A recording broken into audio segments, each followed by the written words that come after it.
In today's video, I'm going to teach you how to fix duplicate contacts in HubSpot.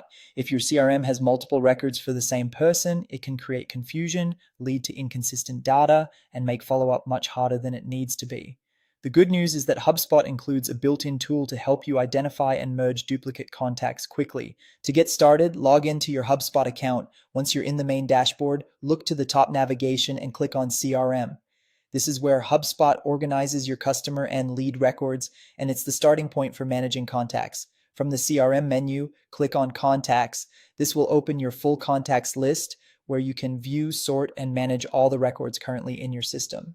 Next, look for the three-dot menu or the Actions dropdown in the Contacts area. Click that menu to open more management options. From the list that appears, select Manage Duplicates. This will take you to HubSpot's duplicate management page, where the platform automatically detects contact records that may represent the same person.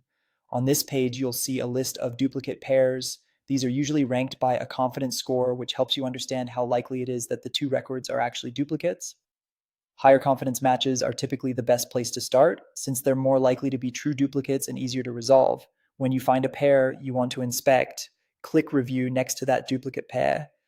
A dialog box will appear, allowing you to compare the two records side by side. This is the most important part of the process because you'll need to decide which contact record should remain as the primary one. In that comparison window, select the contact you want to keep, then go through the available property values carefully and choose the specific pieces of information you want to retain. This lets you preserve the most accurate and complete data from both records instead of losing useful details during the merge. Once you've confirmed which record to keep and which property values should stay, click Merge. HubSpot will combine the duplicate records into one contact, helping keep your database cleaner and more reliable. As you work through duplicates, take your time reviewing each pair carefully. Even though HubSpot does a great job identifying likely matches, it's still important to confirm the details before merging. A clean contact database makes reporting more accurate, improves team visibility, and helps ensure your outreach is going to the right person. That's how to fix duplicate contacts in HubSpot.